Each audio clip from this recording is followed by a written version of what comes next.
Boy, that warms the heart. Thank you so much. What an honor to be here with you and to have you welcome me like this. I know this is not just for me or just for our party. This is for America. We're taking it back.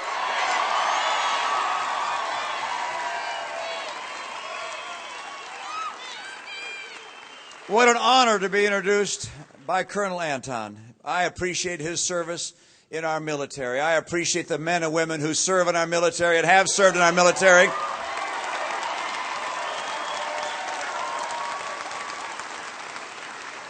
Today is National POW MIA Recognition Day, a day that we remember those who've served our nation and not come home.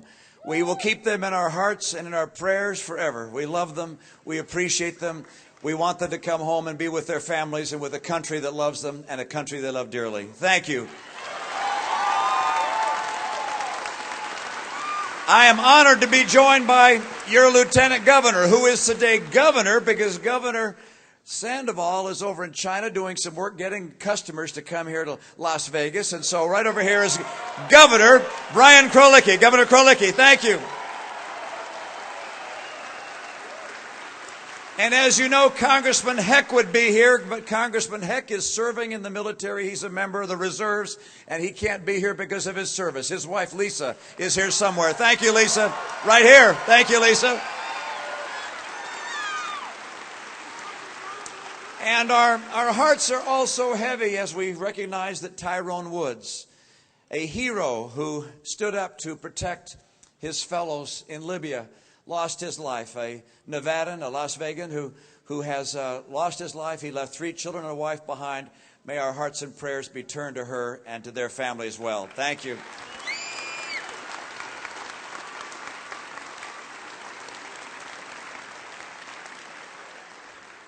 Now, we have some work to do. Yeah, sit down. Go ahead. That's all right.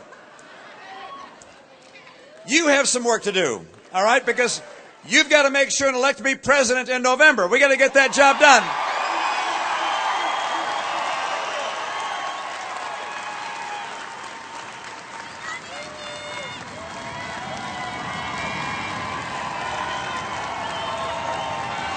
You see, President Obama raised up the white flag of surrender again yesterday. He said you can't change Washington from the inside. You have to do it from the outside. We're going to give him that chance. He's going outside.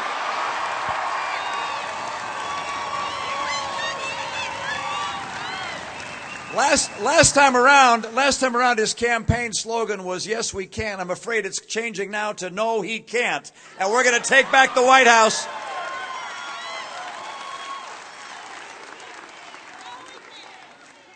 Washington is broken. Washington is broken. There's so much we need Washington to do. We have 23 million people out of work. Incomes have been declining for 4 years in a row.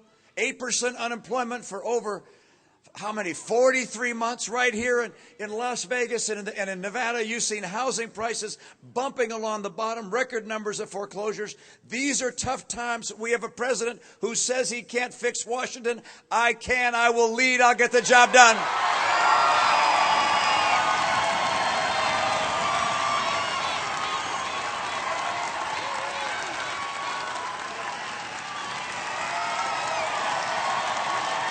Now I am asked from time to time, what am I going to do? How am I going to get these things done? And there are 5 things I do, and I want to repeat them for you if you haven't heard them before. Number 1, to get this economy going and create 12 million jobs in the next 4 years. And by the way, when we create those 12 million jobs, we're going to see incomes go up again. Because even people, as you know, even people with jobs are having a hard time right now because the median income in America has dropped by $4,300 a family. And when median income is about $50,000, you think about the impact on all those families that have seen $4,300 in less take-home pay. And then, of course, the gasoline prices have doubled. The cost of health insurance has gone way up. Cost of food is up. Cost of electricity is up. These are tough times even for the people who have a job. So it's hard for those that have a job, hard for those that don't have a job. So you ask me, what am I going to do to get those jobs and rising wages? Number 1, I'm going to take advantage of our oil, our coal, our gas, our nuclear, and our renewables.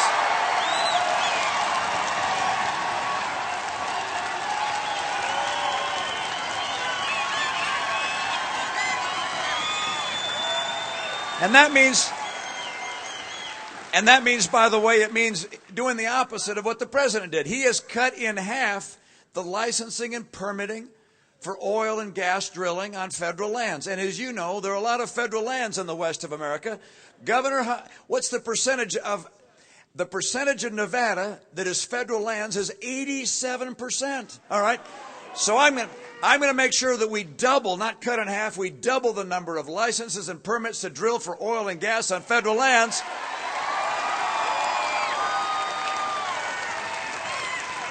I'm going to make sure our air and our water are clean, but I'm not going to let the EPA use its regulations to stop the mining and use of coal. And I am going to bring that pipeline in from Canada so we can get their oil.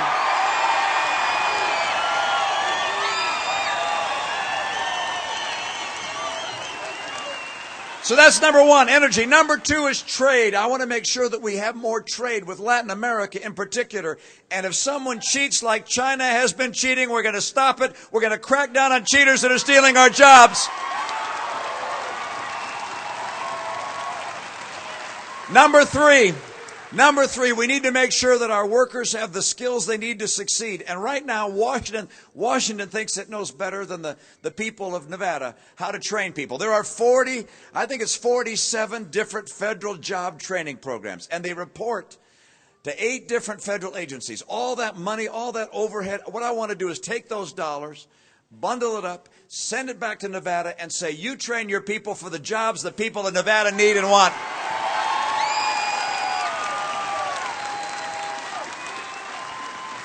And to have the skills to succeed, we not only have to train our current workers, but also we have to make sure our kids are getting the education that will allow them to succeed. And we know how to do that. This is not a mystery. We can look at various nations around the world and see who's successful and who's not. We can look at our nation and see on average that our kids are scoring in the bottom quartile or bottom third in math and sciences. It's unacceptable. I'm very proud that in my state, my predecessors there, both in the governor's office and the legislature, worked hard, made changes to improve our schools. They're now ranked number 1 in the nation. This I know. If you want to have great schools, you have to put the kids and their parents and the teachers first and the teachers' union behind.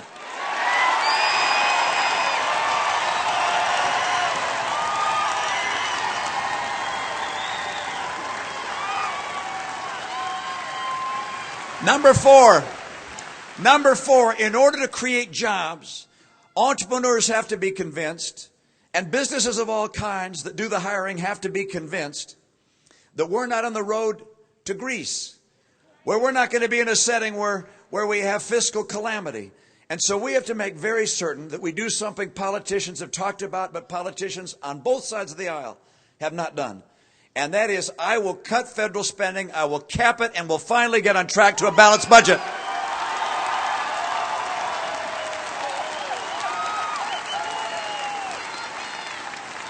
And number five, to get this economy going, we have to champion small business. We have to make it easier for entrepreneurs and small businesses.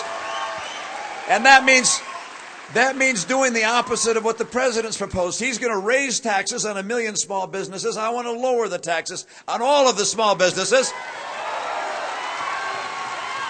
I want to get regulators to see their job as not just stopping the bad guys, but also encouraging the good guys. And I also want to take this big cloud off of small business.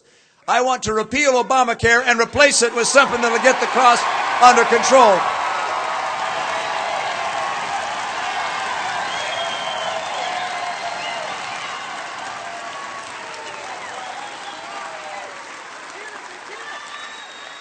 Now, there are also some things we have to do to make housing work right here in Nevada.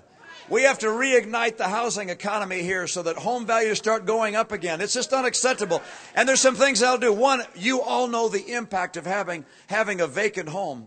on someone's block, all right? When having the garage door dented in and perhaps graffiti or big weeds growing, that hurts the whole neighborhood.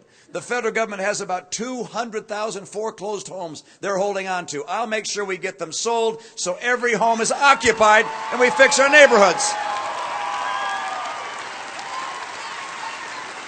Now, maybe some of you have tried to get a mortgage lately. And if you have, you'll find out how hard it is to get a mortgage lately. And I'll tell you why. It's kind of a confusing thing, but they passed this law called Dodd-Frank, and in there they say that if you don't give out a qualified mortgage, it has to be a qualified mortgage, or you could face very serious penalties. Now, the only problem is they didn't define what a qualified mortgage is.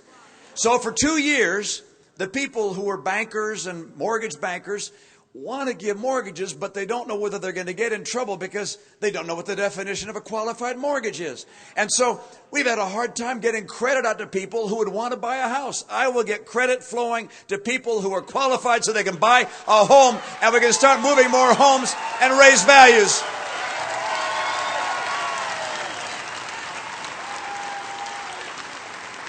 And you also...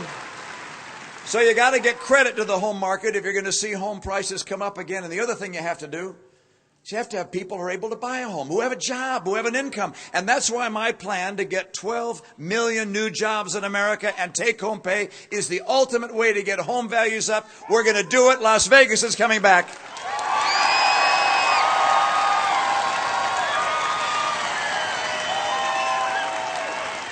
And there's one more thing.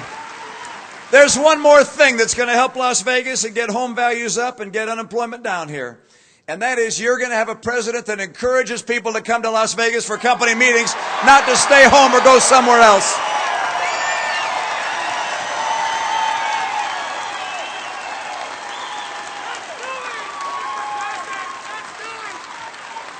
You guys, this is important. What we're talking about is important. It's important to 23 million people that don't have a job.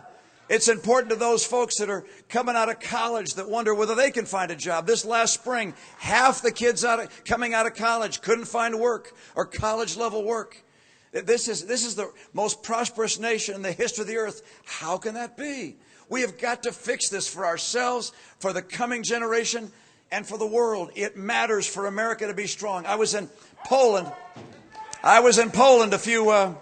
a few weeks ago and got the chance to meet a world hero, Lech Walesa, a man who stood up to the Soviet Union. And I came in and he looked at me. He said, you must be tired. You sit, I talk, you listen. And so I did. And then he said one thing time and again over about 15 minutes. He said, where is America's leadership? We need America to lead. America's the only superpower on the planet. We need leadership. We need leadership, American leadership around the world. We need to have a military so strong no one would ever think of testing America.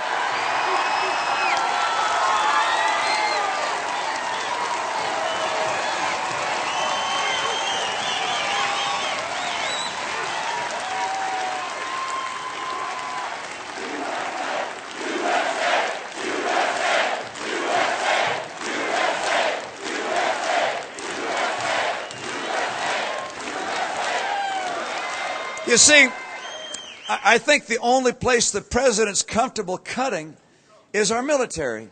His White House proposed this sequestration idea that's taking hundreds of billions of dollars out of our military. His own budget takes out more hundreds of millions of dollars out of our military. I will not cut our military. The world is not safe. We must have a strong military and keep it so strong the world knows we're there.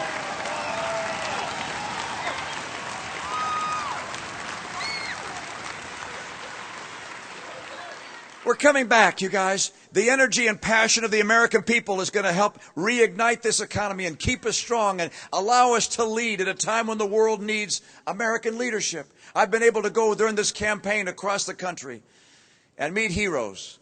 I see these men and women here that are wearing the uniform of our nation, a World War II veteran, Would our veterans please raise their hand and be recognized? Thank you. Vietnam veterans, Korean veterans.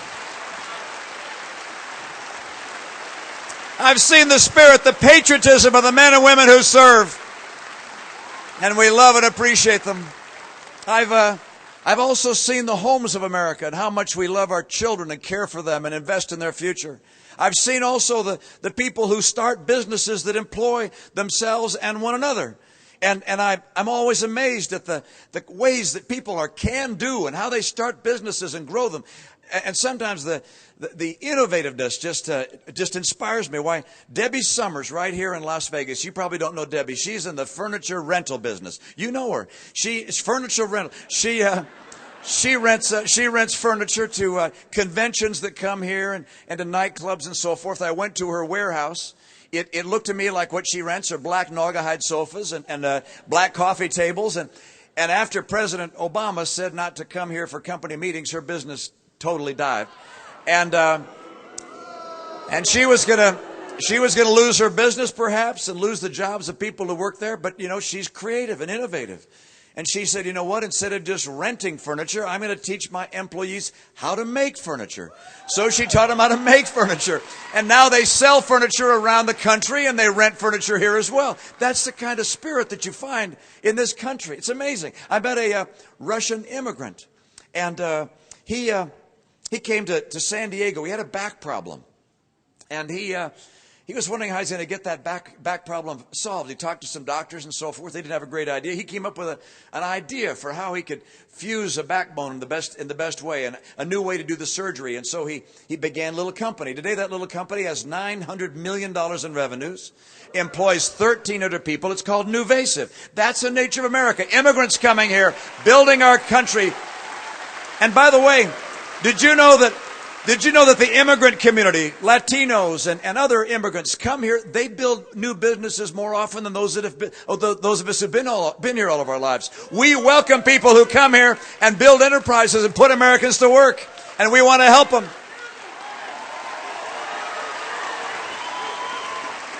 And he said it. He said it right there. He said, you know what?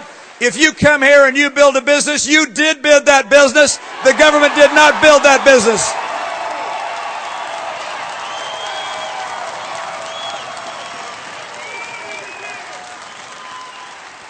This is a time of choice for the country.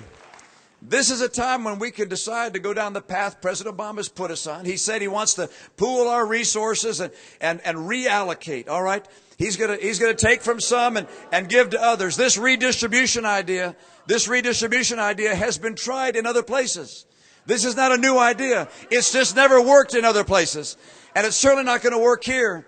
He wants a bigger and bigger government, $1 trillion deficits. What that leads to is not more people coming out of poverty. It's putting more people into poverty. Look, government is there and must be there for people who need help, for disabled, for the elderly that need help, for those that can't care for themselves. Of course, we will always be there. We're a compassionate people. But as someone has said, we don't measure compassion by how many people are on food stamps. We measure compassion by how many people can get off of food stamps and get a good job.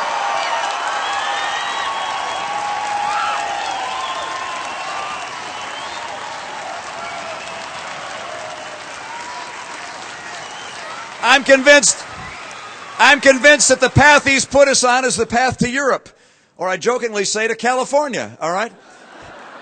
And I don't want to go there. That's not working there. I don't want to have it come here. I don't want to have a government getting bigger and bigger, more intrusive, telling us what kind of health insurance we have to have. I don't want to have a government that becomes so large that it smothers the American dream. I don't want to have a government that takes from some and gives to others. What I want to do is restore the principles of freedom that made America's economy work in the first place.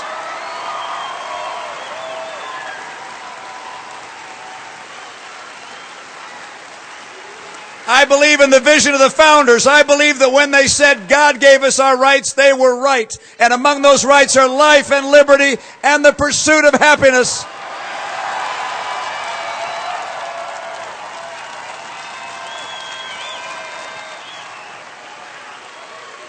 We are not going to transform America into something we would not recognize. We will restore American greatness by restoring the principles of America. We will restore freedom, free opportunity for the American people to realize their dreams. That's what's going to bring us back. I want to create those 12 million jobs. I want to help every citizen of this country have a bright and prosperous future. I want your children to know the future will be better than the past. We're going to make it happen. I need you to get me elected in November. Let's get the job done. Let's get America strong again.